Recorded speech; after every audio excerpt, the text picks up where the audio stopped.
Hello friends, welcome to our YouTube channel DRJ GS centre. आज 31 मई 2021 है और आज का करेंट अफेयर्स का जितना भी इम्पोर्टेंट क्वेश्चन है सारे के सारे हम लोग इस वीडियो में डिस्कस करने वाले हैं। साथ ही इनसे रिलेटेड जो इम्पोर्टेंट फैक्ट होगा उसे भी हम लोग इस वीडियो में कवर करने वाले हैं। तो आज का वीडियो करेंट अफेयर साथ ही स्टैटिक जीके के पॉइंट ऑफ व्यू से बहुत ज़्यादा इंपॉर्टेंट होने वाला है। तो आप वीडियो को बिना स्किप किए एंड तक जरूर देखें। चलिए पहला क्वेश्चन देखते हैं। पहला क्वेश्चन क्या है, ICC वर्ल्ड टेस्ट चैंपियनशिप का फाइनल मुकाबला किस देश में होना है। मोस्ट इंपोर्टेंट क्वेश्चन है, इसे आप 4-5 बार स्टार बना के अपने कॉपी में नोट कर लें, क्योंकि क्रिकेट के इतिहास में पहली बार वर्ल्ड टेस्ट चैंपियनशिप हो रहा है तो बहुत इंपॉर्टेंट हो जाता है। इसलिए ये क्वेश्चन बहुत इंपॉर्टेंट है, आपको देखने को जरूर मिल सकता है किसी न किसी एग्जाम में। तो इसका सही आंसर क्या है, न्यूजीलैंड। जो वर्ल्ड टेस्ट चैंपियनशिप है WTC, कई जगह WTC लिखा रहता है, तो WTC कहाँ होना है, न्यूजीलैंड में होना है। अब ये जो WTC है यानी वर्ल्ड टेस्ट चैंपियनशिप है, इसकी शुरुआत कहाँ से हुआ था, ये सब चीज़ों को हम लोग बारीकी से समझते हैं। तो इसका शुरुआत हुआ था 1 अगस्त 2019 को एशेज सीरीज से। एशेज सीरीज ऑस्ट्रेलिया और इंग्लैंड के बीच में खेला जाने वाला क्रिकेट टूर्नामेंट है, तो इसे भी आप जान लें।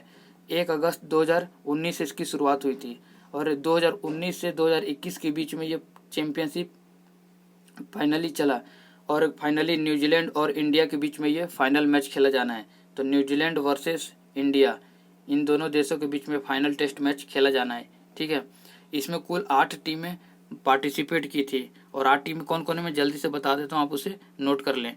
ऑस्ट्रेलिया थी, बांग्लादेश थी, इंडिया थी, पाकिस्तान थी, न्यूजीलैंड थी, श्रीलंका थी, वेस्ट इंडीज और साउथ अफ्रीका। ये कुल 8 टीमें इसमें सम्मिलित हुए थे इस वर्ल्ड टेस्ट चैंपियनशिप में। और इस वर्ल्ड टेस्ट चैंपियनशिप में जो सबसे अधिक रन बनाने का जो अभी तक काम किया है वो मार्नस लाबुसेन है, जो कि 1675 रन बनाए हैं और ये ऑस्ट्रेलिया के प्लेयर हैं। और सबसे विकेट का बात करें तो पैट कमिंस है, जो कि 70 विकेट के साथ सबसे ज़्यादा इस वर्ल्ड टेस्ट चैंपियनशिप में अभी तक इन लोग हाईएस्ट पे हैं। तो ये तो हो गया वर्ल्ड टेस्ट चैंपियनशिप। अब वर्ल्ड टेस्ट चैंपियनशिप न्यूजीलैंड में होना है, तो न्यूजीलैंड के किस शहर में होना है ये इंपॉर्टेंट है, इसे आप नोट करके लिख लें। ये न्यूजीलैंड के साउथ थैम्पटन नामक शहर में होना है। और ये पहला टेस्ट है, वर्ल्ड टेस्ट है, तो इसका ग्राउंड भी हो सकता है पूछ दे, तो ग्राउंड का नाम है रोज बाउल मैदान, इसे आप नोट कर लें, रोज बाउल मैदान। इस मैदान में इस चैंपियनशिप को खेला जाना है, इसलिए बहुत इंपॉर्टेंट हो जाता है। और इसका जो फाइनल मैच है वो 21 जून को खेला जाएगा। तो आप इसका हर चीज़ याद रखें, डेट वेट सब चीज़ याद रखें। और इस बार क्या रूल क्या बनाया गया है कि अगर इस वर्ल्ड टेस्ट चैंपियनशिप में अगर ये मैच ड्रॉ होता है तो इसमें दोनों टीमों को संयुक्त रूप से विजेता घोषित कर दिया जाएगा। ये भी एक इस बार की पहली बार ऐसा किया जा रहा है, तो ये भी इंपॉर्टेंट है। सारी चीज़ों को आप नोट करके लिख ले कॉपी में। अब ये न्यूजीलैंड में होना, तो न्यूजीलैंड की कैपिटल क्या है, जिस वहाँ की जो कैपिटल है वो है वेलिंगटन वहाँ की कैपिटल है। और वहाँ के जो प्राइम मिनिस्टर हैं वो हैं जेसिंडा ऑर्डन वहाँ की प्राइम मिनिस्टर हैं। ठीक है, चलिए इस क्वेश्चन से रिलेटेड जितना भी इंपॉर्टेंट फैक्ट हो सकता था हम लोगों ने डिस्कस कर लिया। नेक्स्ट क्वेश्चन चलते हैं। नेक्स्ट क्वेश्चन पे जाने से पहले अगर आप चैनल पर नए हैं तो चैनल को सब्सक्राइब करके बेल आइकन प्रेस कर ले, ताकि मेरा करंट अफेयर्स का जो वीडियो डेली आपको उसका नोटिफिकेशन मिल जाए। साथ ही अगर वीडियो आपको अच्छा लगे तो एक लाइक जरूर करें और अधिक से अधिक अपने दोस्तों के बीच में शेयर करें। चलिए, और इस वीडियो का अगर PDF आपको चाहिए तो PDF मैं टेलीग्राम के चैनल पे अपलोड कर देता हूँ। टेलीग्राम का जो चैनल है उसका लिंक मैं इस वीडियो के डिस्क्रिप्शन में दे दिया हूँ, तो आप वहाँ से टेलीग्राम का चैनल ज्वाइन कर ले। वहाँ मैं डेली करंट के साथ साथ न्यूज का भी अपडेट करते रहता हूँ और साथ में वहाँ क्यूज भी किया जाता है, तो वो बहुत इंपॉर्टेंट है चैनल, वहाँ आप जल्दी से जाके ज्वाइन कर लें।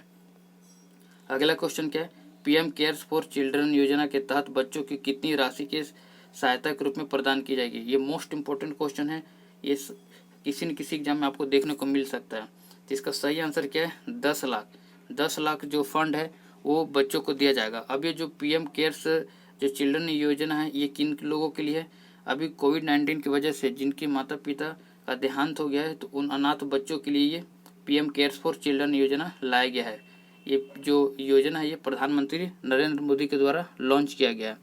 तो अभी जितने भी कोविड-19 की वजह से जो माता पिता को जो बच्चे खो दिए उनको ये आर्थिक सहयोग करेगा। इसका कुछ इम्पोर्टेंट जो लाइन है उसको मैं बताता हूँ, आप उसे नोट कर लें। इसमें क्या होगा कि 18 साल तक उन बच्चों को मासिक यानी मंथली रूप से सहयोग दिया जाएगा, मंथली आर्थिक सहयोग दिया जाएगा। तो ये इस पॉइंट को आप नोट कर लें। एक पॉइंट है कि इसमें 23 साल की उम्र तक 10 जो जब 23 साल की उम्र बच्चे जब इसमें उम्र के हो जाएंगे तो उनको फाइनली 10 लाख का जो फंड है, जो राशि है जो कि इस क्वेश्चन में है, ये 10 लाख का राशि उन्हें 23 साल की उम्र में दिया जाएगा। साथ ही इन बच्चों को अगर ये उच्च शिक्षा करना चाहते हैं तो इन्हें एक लोन प्रोवाइड किया जाएगा, और लोन जो रहेगा उसका जो ब्याज होगा, इंटरेस्ट होगा, उसे ये पीएम केयर्स के द्वारा उसे चुकाया जाएगा। इस तरह से इस क्वेश्चन के जितने भी इंपॉर्टेंट फैक्ट हैं सारे के सारे हम लोगों ने डिस्कस कर लिया। साथ ही इन बच्चों को आयुष्मान, जो कि भारत का एक सबसे बड़ा मेडिकल योजना है आयुष्मान भारत, उसके तहत इन बच्चों को 5 लाख का मुफ्त स्वास्थ्य बीमा भी कवर कराया जाएगा। तो ये भी पॉइंट को आप नोट करके लिख लें। चलिए अगला क्वेश्चन पे चलते हैं। अगला क्वेश्चन क्या है, चर्चा में चल रहे आईएमए के नेशनल प्रेसिडेंट कौन है। इम्पोर्टेंट है, अभी जैसा कि वर्तमान समय में बहुत ज़्यादा ये चर्चा में चल रहा है आईएमए क्या होता है इसके बारे में हम लोग समझते हैं। इसके जो नेशनल प्रेसिडेंट है वो वर्तमान में कौन है, जे जयलाल। अभी हुआ क्या है कि जो बाबा रामदेव जी हैं, जो कि एलोपैथी पे विवाद, उन्होंने कुछ टिप्पणी कर दी है एलोपैथी पे की। उनका कहना है कि कोविड-19 की वजह से जितने भी पेशेंट मर रहे हैं उस पर एलोपैथी दवा का कोई मतलब असर नहीं हो रहा है, बहुत सारे डॉक्टर मर गए, अगर एलोपैथी दवा अच्छा होता तो डॉक्टर क्यों मरते, ऐसा करके तमाम बाबा रामदेव जी टिप्पणी कर दिए, जिसपे बहुत ज़्यादा विवाद गर्मा गया है। तो आईएमए के जो अध्यक्ष है वो बाबा रामदेव पे 1000 का मानहानि का दावा ठोक दिया। इस तरह से तमाम मुद्दा चल रहा भी है। अपना जो काम का है उसके अध्यक्ष कौन है, जे जयलाल। और जो आईएमए है इसका फुल फॉर्म क्या है, इंडियन मेडिकल एसोसिएशन। इसका गठन कब हुआ था, 1928 में ऑल इंडिया मेडिकल एसोसिएशन के नाम पे हुआ था, लेकिन बाद में 1930 में इसका नाम इंडियन मेडिकल एसोसिएशन कर दिया गया। इसका जो हेड क्वार्टर है वो नई दिल्ली में है, इसलिए ये इम्पोर्टेंट हो जाता है। और जो आईएमए है ये एक राष्ट्रीय स्तर पर डॉक्टरों का एक संगठन है, ग्रुप का संगठन है, जो कि एक स्वतंत्र के रूप में काम करता है ये। चलिए अगला क्वेश्चन देखते हैं। अगला क्वेश्चन क्या है, चर्चा में रहा एप्पल स्केब क्या है। मोस्ट इंपोर्टेंट क्वेश्चन है ये, पर्यावरण का क्वेश्चन हो जाता है ये। तो ये क्या है, सेब में होने वाला एक प्रकार का एक रोग है ये जो रोग होता है एप्पल स्केब, ये कवक के द्वारा होता है, तो इसलिए इम्पोर्टेंट है ये, कवक जनित रोग है ये। और जो कवक जिसके द्वारा ये रोग होता है उसका नाम क्या है, वेंटूरिया इनिकैलिस। ये दोनों नाम याद रखें।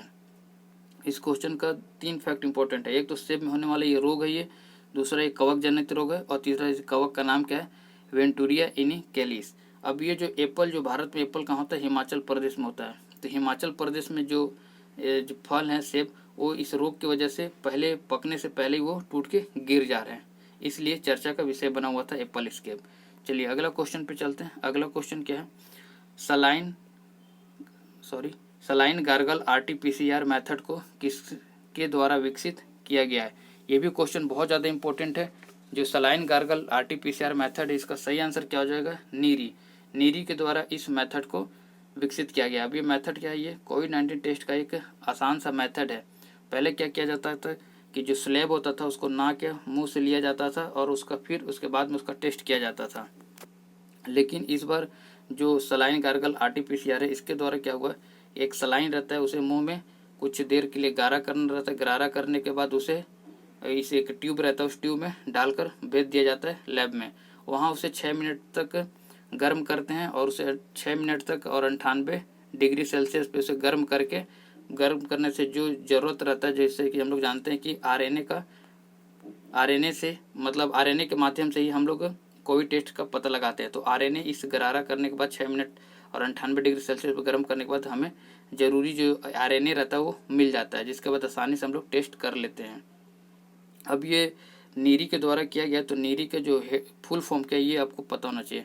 ये national environmental engineer research institute, ये इसका फुल फॉर्म है। तो आप इसे देख ले, हो सकता है पूछ भी सकता है किसी न किसी एग्जाम में। ये जो टेस्ट है इसका 3 घंटे में इसका रिजल्ट आ जाता है। कोविड-19 का जो टेस्ट है 3 घंटे में पता चल जाता है।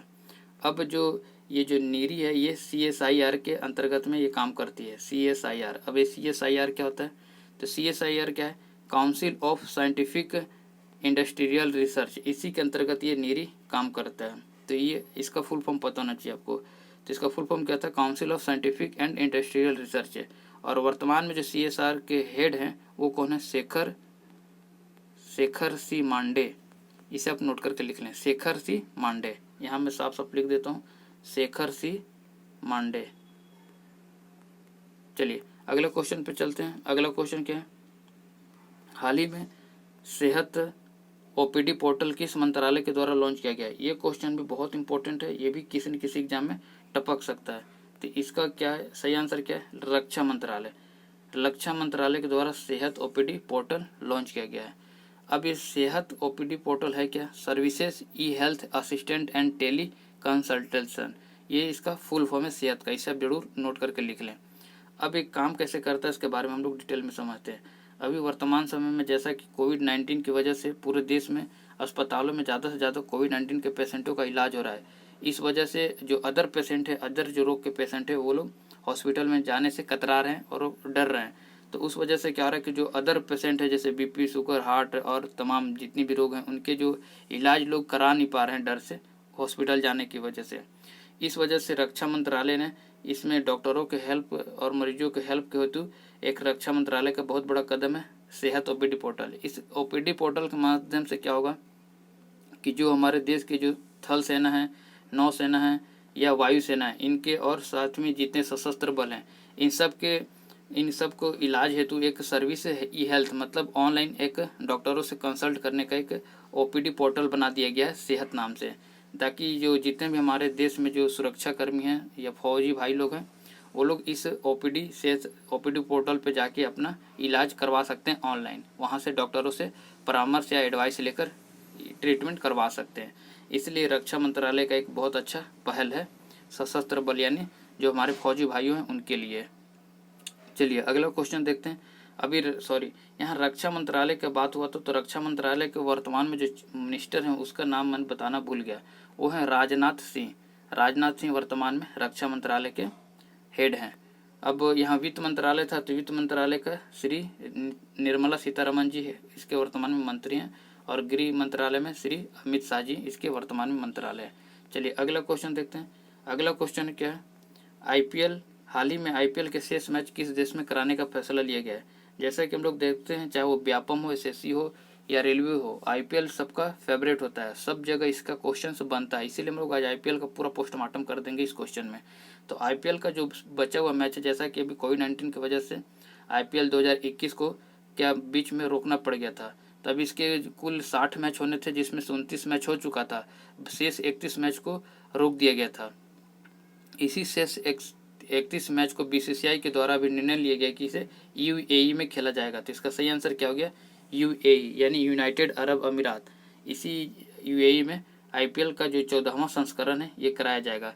ये आईपीएल का कौन से नंबर का था? ये 14वां संस्करण था। और इससे पहले जो हुआ था वो 13वें नंबर का, वो भी कहाँ हुआ था? यूएई में ही हुआ था। तो हम लोग पिछला का जो आईपीएल हुआ था उसके बारे में डिटेल में देखते हैं, क्योंकि जब तक कभी आईपीएल हो ना जाए तब तक पिछला का ही क्वेश्चन पूछा जाएगा। तो जो पिछला आईपीएल था जो 13वें नंबर का था वो भी कहाँ हुआ था? यूएई में हुआ था। और इसका विजेता कौन था? मुंबई।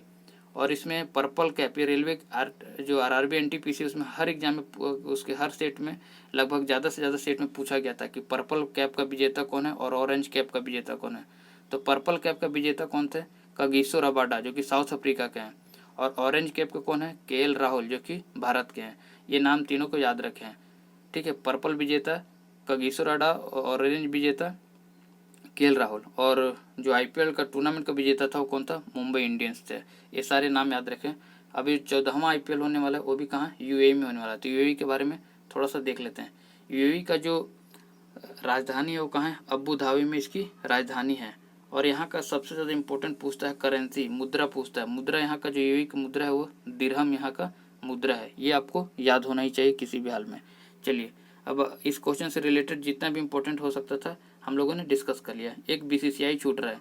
तो ये जो निर्णय है बीसीसीआई के द्वारा लिया गया था। तो बीसीसीआई जो कि इंडिया क्रिकेट का सबसे बड़ा ये संस्था है, जो पूरे भारत को क्रिकेट को हैंडल कौन करता है? बीसीसीआई करता है। तो बीसीसीआई के भी वर्तमान में जो हेड है, अध्यक्ष हैं, वो कौन है?